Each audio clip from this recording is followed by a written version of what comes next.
नौमीड्यते भ्रवपुषे तडिदम्बराय गुञ्जावतंस परिपिच्छलसन्मुखाय वन्यस्रजे कवलवेत्रविषाणवेणुलक्ष्मश्रिये मृदुपदे पशुपाङ्गजाय अस्यापि देववपुषो मदनुग्रहस्य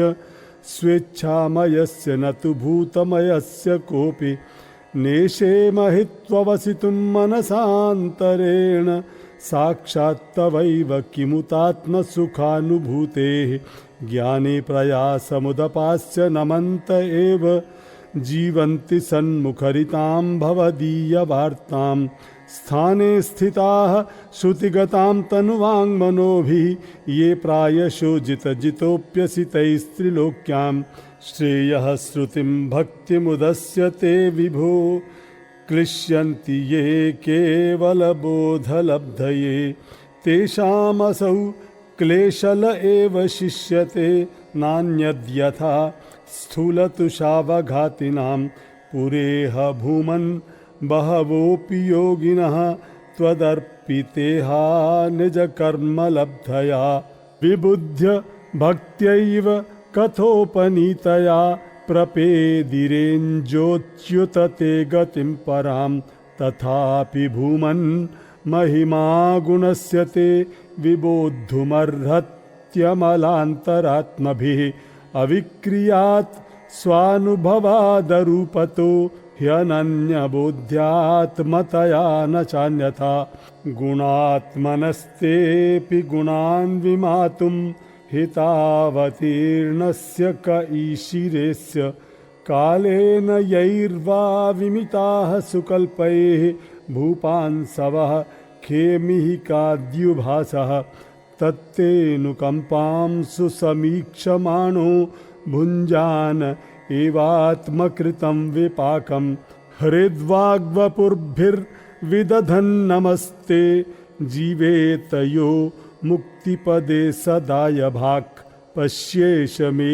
नार्यमनन्त आद्ये परात्मनि त्वय्यपि मायि मायिनि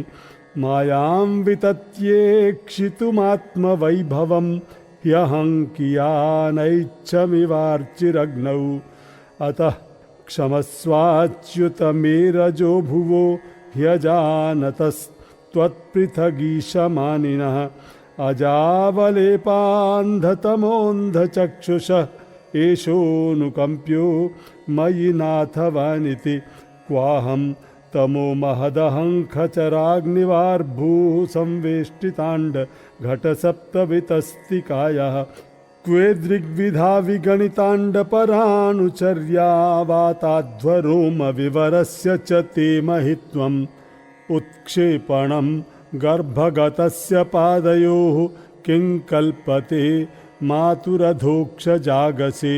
किमस्ति नास्ति व्यपदेशभूषितं तवास्ति कुक्षेः कियदप्यनन्तः जगत्त्रयान्तो दधि सम्प्लवोदे नारायणस्योदरनाभिनालात् विनिर्गतोजस्त्विति वाङ्न वै मृषा किं त्वीश्वरत्वन्न विनिर्गतोऽस्मि नारायणस्त्वं न हि सर्वदेहिनामात्मास्यधीशाखिललोकसाक्षी नारायणोऽङ्गं नरभूजलायनात्तच्चापि सत्यन्न तवैव माया तच्चेज्जलस्थं तव सज्जगद्वपुः किं मे न दृष्टं भगवंस्तदैव किं वा सुदृष्टं हृदि मे तदैव किन्नो सपद्येव पुनर्व्यदर्शि अत्रैव मायाधमनावतारे ह्यस्य प्रपञ्चस्य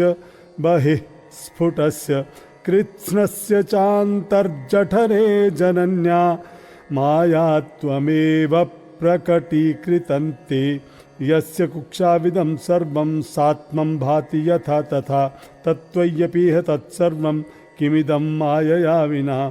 अद्यैव त्वदृतेस्य किं मम न ते माया त्वमादर्शितम् एकोऽसि प्रथमं ततो व्रज सुहृत् वत्सा समस्ता अपि तावन्तोऽसि चतुर्भुजास्तदखिलैः साकं मयोपासिताः तावन्त्येव जगन्त्यभूस्तदमितं ब्रह्माद्वयं शिष्यते अजानतां त्वत्पदवीमनात्मन्यात्मात्मना भासि वितत्य मायां सृष्टाविवाहं जगतो विधान इव त्वमेषोऽन्त इव त्रिनेत्रः सुरेष्वृषिष्वीश तथैव नृष्वपि तिर्यक्षु यादस्वपि ते जनस्य जन्मासतां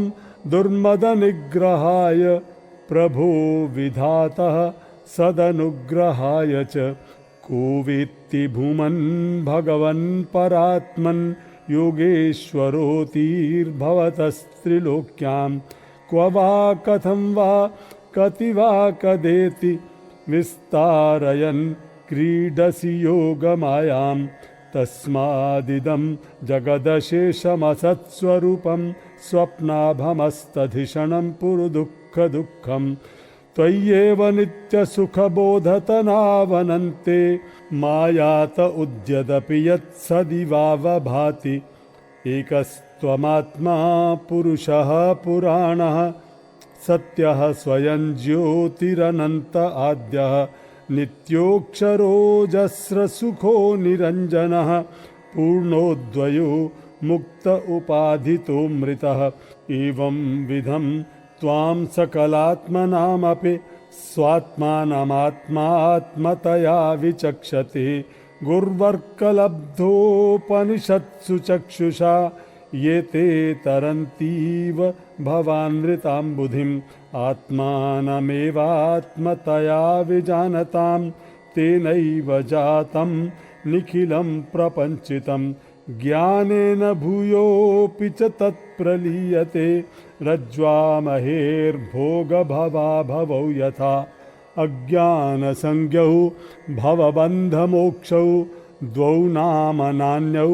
स्तरितज्ञभावात् अजस्रचित्यात्मनि केवले परे विचार्यमाणे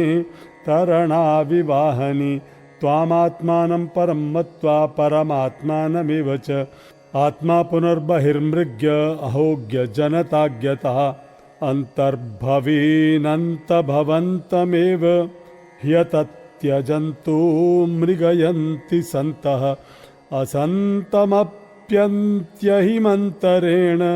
सन्तं गुणन्तं किमुयन्ति सन्तः अथापि ते देवपदाम्बुजद्वयप्रसादलेशानुगृहीत एव हि जानाति तत्त्वं भगवन्महिम्नो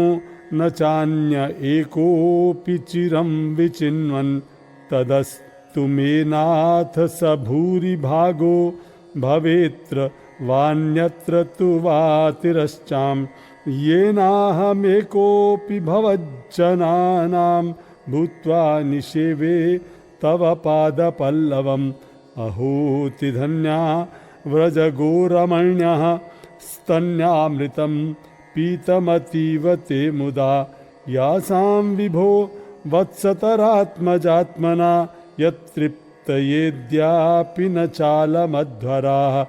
अहो भाग्यं नन्दगोपव्रजौकसां यन्मित्रं परमानन्दं पूर्णं ब्रह्म सनातनम् ईशां तु भाग्यमहिमाच्युततावदास्ताम् एकादशैव हि वयं बत भूरिभागाः एतद्धृशीकचषकैरसकृत् पिबामः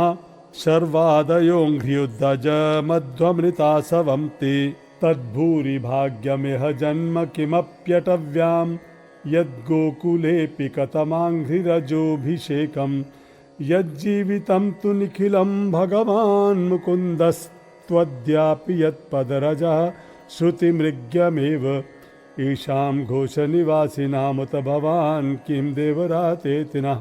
चेतो विश्वफलात् परं त्वदपरं कुत्राप्ययन्मुह्यते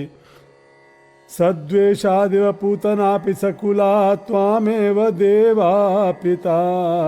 यद्धामार्थसुहृत्प्रियात्मतनयप्राणाशयास्त्वत्कृते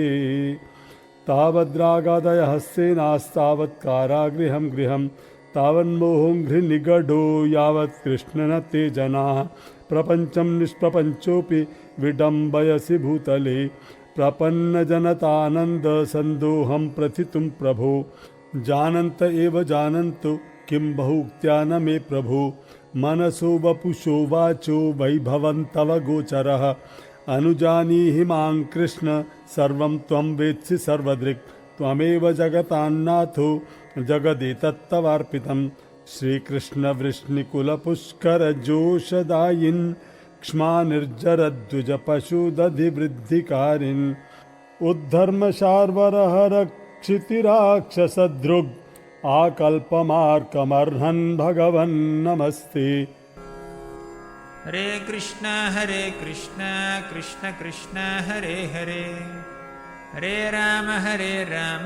राम राम हरे हरे।